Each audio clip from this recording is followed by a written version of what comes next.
Samantala pagkalipas ng ilang araw pagkatapos ng pagkamatay ni Don Pepe, ay inihahanda na ni Annalyn ang sarili niya sa muling pagbabalik niya sa Apex Hospital. Binigyan siya ng despedida ng mga kasama niya sa East Ridge para makapagpasalamat at makapagpaalam ng maayos sa mga naging kaibigan at kasama niya sa trabaho, lalong-lalo na kay Doc Lyndon na naging malapit sa kanya.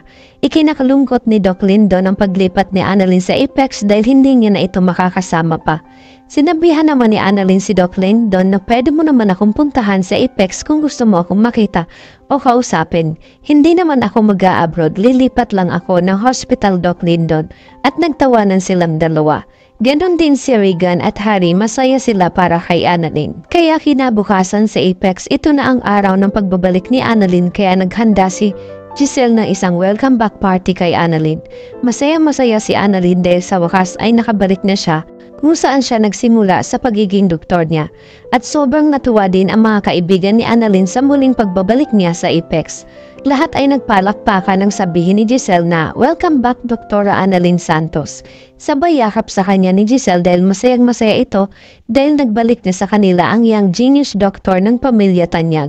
Nakangiti naman na yumakap din si Annalyn sa tita Giselle niya at pinasalamatan niya ito.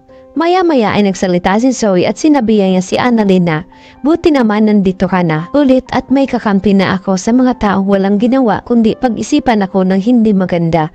Dahil ang hirap kasi na wala akong kakapi dito," at sabay niyakap niya si Annalyn na masaya at nakangiti. Habang nagsasalita si Zoe ay dumating naman si Justin para batiin si Annalyn sa kanyang pagbabalik. Nang biglang magparinig si Zoe nang sabihin niya na lalo na yung iba dyan, humahaba na yung sungay, akala mo kung sino. O sabihin na lang natin na like mother like daughter, habang nakatingin si Zoe kila Giselle at Justin. Napatingin naman si Giselle kay Zoe dahil alam niya na para sa kanila ni Justin ang sinasabi ni Zoe.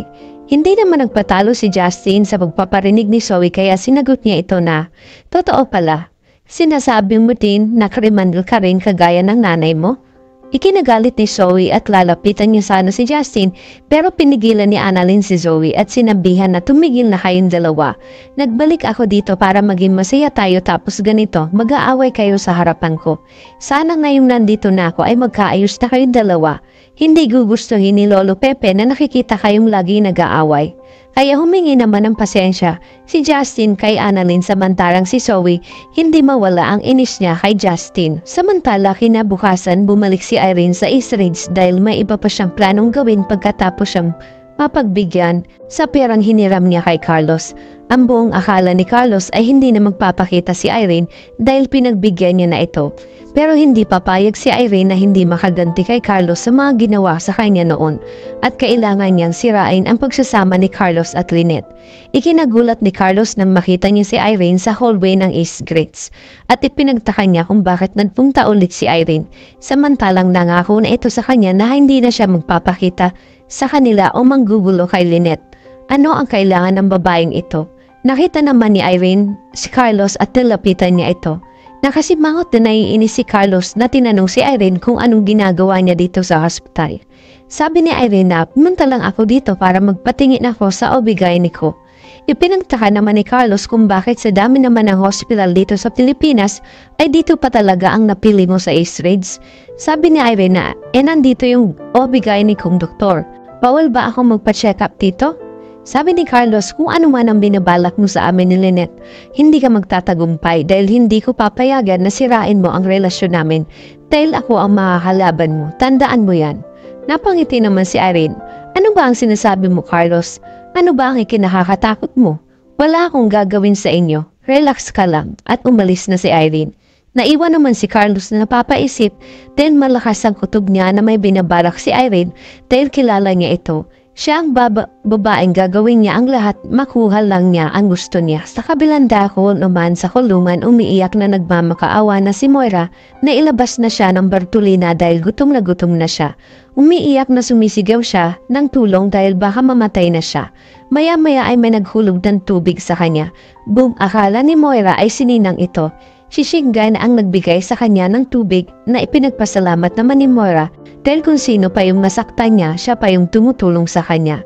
pinakiusapan at nang makaawa si Moira kay Shingai, nakausapin niya si Warden na palabasin na siya sa Bartolina. Sabi ni Shingai na hindi naman ako kay Warden kumakapit kundi sa Panginoon Diyos, basta humingi ka lang ng kapatawaran sa kanya at ibibigay niya sa iyo lahat ng iyong kailangan. Napapaisip si Moira na tama nga siguro si Shingai na tanggapin na niya ang Diyos sa puso niya, ibigay ang tiwala niya para magbago siya nang sa ganun ay pakinggan ng Diyos ang kanyang hiling na makalabas na siya ng Bartolina. Kaya kinabukasan habang natutulog pa siya, hindi inaasahan ni Moira na makakalabas na siya ng Bartolina. Kaya nang makalabas ng Bartolina si Moira ay binago niya ang sarili niya na ipinagtaka naman ng mga kasamahan niya. Sa may hagdan, tahimik na nakaupo si Moira habang nagdadasal. Maya-maya ay nakita siya ni Ninan at nilapitan siya nito. Tinanong niya si Moira kung ano na. Dumating na ba yung perang inaantayin mo sa sponsor mo? Tinapos muna ni Moira ang pagdadasal niya, sa kanya hinarap si Ninang. Tumayo at sinabihan niya ito na hindi ko na itutuloy ang pagganti dahil nakapag-isip-isip na ako, ayoko na ng gulo, gusto ko nang baguhin ang sarili ko, mas gugustuhin kong magbagong buhay na ngayon, kaya nagbago na ako. Hindi naman makapaniwala si Ninang kay Moira.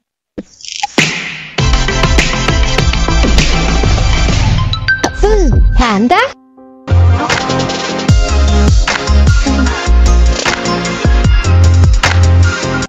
Ngayon, kaya nagbago na ako.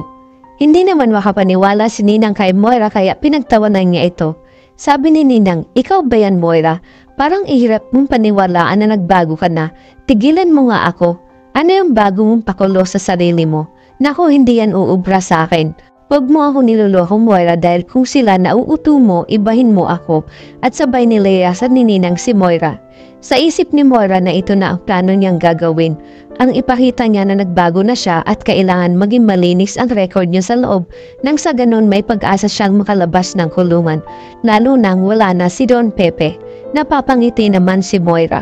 Samantala sa Apex simula na ng unang araw ni Annalyn at may isang pasyenteng dumating at dapat agad maoperahan dahil malala ang sakit niya. Ngunit dahil sa tulong ni Annalyn ay nakapagdesisyon ito na sundin ang payo ni Doc Luke sa kanya. Sa ER habang kinakausap ni Doc Luke si Carla ay napadaan si Annalyn at sinabihan niya si Annalyn na alam mo ba Doc na itong si Carla ay kinakabahan dahil magpapa-opera siya. Tanong naman ni Annalyn kay Doc Luke bakit siya natatakot at kung anong procedure ang gagawin sa kanya. Sabi ni Doc Luke na hindi naman serious case kaya lang mas maigi na maagapan na para hindi na lumala pa ang sakit niya na nararamdaman niya. Maya-maya ay lumapit si Annalyn sa pasyente na si Carla upang ipaliwanag sa kanya ang gagawin na operasyon at huwag kang mag-alala dahil lahat ng doktor ng Apex ay magagaling at mababait. Aalagaan kanila ng maigi kaya wala kang dapat ikatakot. Ngumiti naman si Carla at sinabi niya na ang galing mo Doc. Nawala ang kaba ko nung ipanilawanag mo sa akin. Kaya nagpasalamat siya kay Doc Annalyn. Pagkatapos na umpinsin ni Annalyn ang pasyente na si Carla ay umalis na ito. Sa hallway nasa lubong niya ang tatay Robert niya at masaya niya itong niyakap at binati siya ng tatay Robert niya na welcome back anak. Makakalaya na kaya si Moira sa plano niyang pagbabago? Ano ang gagawin ni Irene sa buhay ni Lynette at Carlos? Magiging maayos kaya ang pagsasama nila Annalyn, Zoe at Justin sa Apex? Yan ang ating pakaabangan dito lang sa Abot Kamay na Pangarap.